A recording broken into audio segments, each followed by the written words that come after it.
이국제의 정보 톡톡. 첫 아이가 초등학교에 입학하는 순간 부모의 마음은 설렘과 함께 많은 생각에 쌓입니다. 온 세상의 축복을 받으며 태어난 아이가 좌충우돌 유아기를 지나 어느새 학교에 가게 되고, 가족의 울타리에서만 있던 아이가 학교 생활을 시작하면서 또 다른 세상을 만나게 될 때 부모 역시 학부모라는 새로운 역할을 하게 되면서 설렘 그 이상의 많은 생각들이 교차되는데요. 오늘 삼성생활문화센터 이상희 박사가 소개해드리는 새내기 학부모 팁을 통해서 학부모로서 가져야 할 마음가짐을 되새겨 보시기 바랍니다. 첫째, 부모님의 심리적 지지가 필요합니다.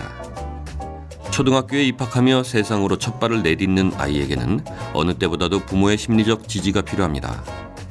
학교에 들어가면 읽고 쓰고 세마기 등의 학습뿐만 아니라 어떻게 하면 친구들과 사이좋게 지낼 수 있는지 사회성도 기르고 학교의 규칙을 따르며 적응하는 방법을 배우게 되는데요. 말하자면 세상을 살아가기 위해 필요한 지식과 기술을 습득하고 기본 생활 습관을 형성하는 시기죠. 이 과정에서 아이는 당연히 실패와 좌절을 겪게 마련인데요. 이러한 좌절은 자녀의 능력 수준과 상관없이 누구나 겪게 되는 일입니다. 그런데 부모들은 오로지 지금 당장 아이가 잘했는지 못했는지에 관심을 둡니다. 좀 과장해서 말하자면 초등학교 저학년 시기에는 무엇을 잘하고 못하는지 드러나는 결과에는 관심을 두지 말았으면 합니다. 이 시기에 중요한 건 시행착오를 견뎌낼 수 있는 마음의 근력을 키워주는 것이니까요. 따라서 아이가 실수하고 난관을 경험할 때 지적하기보다는 아이가 겪고 있는 감정을 헤아려주고 그 감정을 딛고 일어설 수 있도록 도와줘야 합니다. 예를 들어서 받아쓰기 연습을 했는데 꽤 많은 실수를 했다면 어떻게 하시겠습니까? 아마 대부분은 안타까운 마음에 야단을 치겠지만 괜찮아, 다음에 더 잘하면 되지 라고 위로를 해주는 분들도 있을 거예요. 하지만 조금 더 아이의 입장에서 아령이가 열심히 준비해서 잘하고 싶었는데 많이 틀려서 속상하겠구나 라는 식의 내면 동기와 감정을 이해해주면 아이는 시행착오를 감당할 수 있는 마음의 힘을 키우게 됩니다. 속상한 마음을 이해받고 나면 왜 틀렸는지 검토해보고 다음에 실수하지 않기 위해서 어떻게 해야 하는지를 함께 생각해 볼 수 있는 시각을 가지게 되기 때문이죠. 아이의 민마음을 읽어주는 공감적 대화는 아이가 새로운 학교 생활에서 겪게 되는 여러 가지 부정적 감정을 소화해내고 자존감을 가질 수 있도록 도와줄 수 있습니다. 둘째, 새로운 생활 습관을 위한 훈육이 필요합니다. 자녀가 초등학교에 들어가서 새로운 지식을 익히고 새로운 생활 습관을 형성하는 과정에서는 부모님이 함께하는 수고, 즉 훈육이 필요합니다. 훈육, 디서플린의 어원은 디사이플, 즉 제자라고 합니다. 자녀를 훈육한다는 것은 자녀를 제자로 삼는 것처럼 부모가 하나하나 설명하고 가르쳐줘야 할 뿐만 아니라 행동으로 모범을 보여야 한다는 것이죠.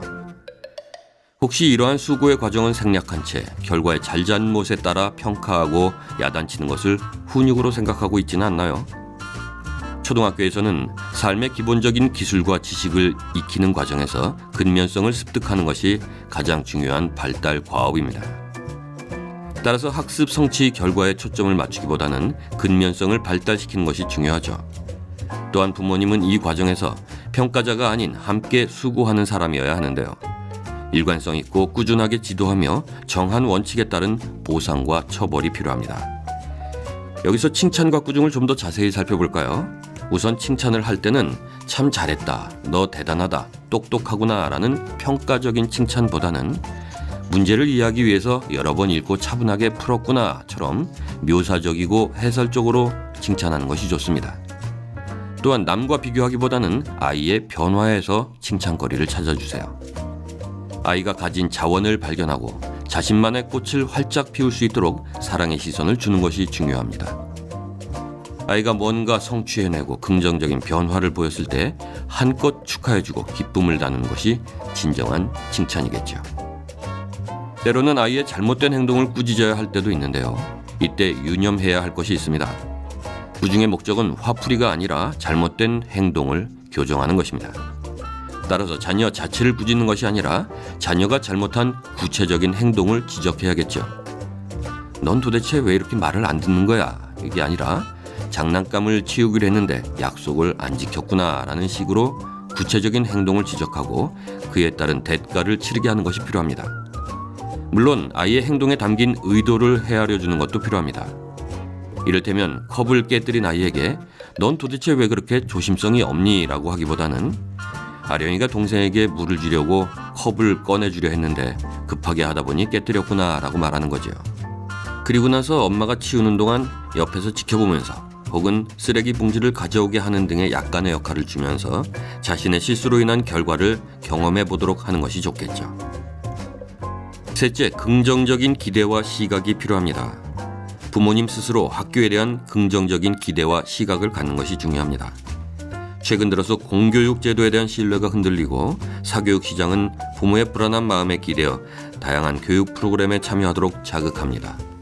때문에 입학을 앞두고 남들은 다 하는데 우리 아이는 못한 게 있다면 마음이 초조해집니다.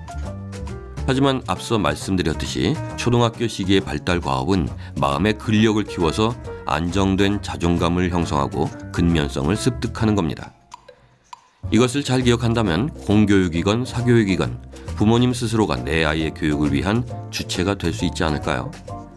또한 공개 수업이나 첫 번째 학부모 면담에는 되도록 참석해서 아이 교육에 부모가 주체적인 관심이 있다는 것을 보여주고 알림장 메모를 통해서 교사와 긴밀한 상호작용을 하는 것도 방법입니다.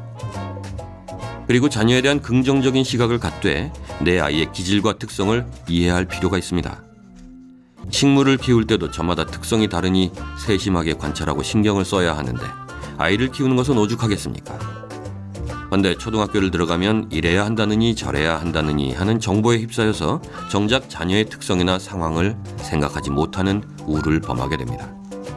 아이들에 따라서는 호기심이 많고 새로운 자극에 쉽게 이끌리는 럭비공 같은 아이가 있는가 하면 겁이 많고 민감해서 새로운 환경에 적응하는데 시간이 걸리는 조심스러운 아이도 있습니다. 이런 대조적인 아이를 둔 엄마는 다른 기질의 아이를 부러워하면서 내 아이를 부정적으로 평가하기도 하지만 나무에도 결이 있듯이 사람마다 지닌 마음의 결이 다르다는 것을 파악하셔야 합니다. 부정하기보다는 아이의 기질을 잘 이해하고 그 특성이 긍정적으로 발휘될 수 있도록 격려하는 것이 중요하겠죠. 똑같은 학교 생활을 하는 아이들에게 학교가 어떻냐고 물었습니다. 배울 게 많다고 대답한 친구들은 학교 생활을 즐겁고 신나게 하고 있었습니다. 반면에 배울 게 없다고 대답한 친구들은 학교 생활에 대해서 지겹고 시시하다고 느끼고 있었습니다. 학교에서 얼만큼 유익한 경험을 하느냐는 학교에 대해서 어떤 인식을 가지고 있느냐가 중요하다는 것을 보여줍니다. 그렇다면 자녀를 초등학교에 보내는 부모님께 동일한 질문을 해봅니다. 자녀가 다니는 학교에 대해서 어떤 생각과 기대를 가지시나요? 학교라는 사회에 처음 뛰어들게 되는 자녀를 둔 학부모 여러분, 세상의 많은 이야기에 휘둘리기보다는 아이의 자존감을 키우는 심리적 지지, 제대로 된 훈육법, 아이의 기질을 제대로 파악하고 아이와 아이가 다니는 학교에 대한 긍정적인 시각을 가져보세요. 부모님이 달라지는 만큼 아이에게 행복한 학교 생활이 펼쳐질 것입니다. 여러분 모두 자녀를 진정으로 사랑하는 부모, 행복한 부모가 되시길 기원합니다.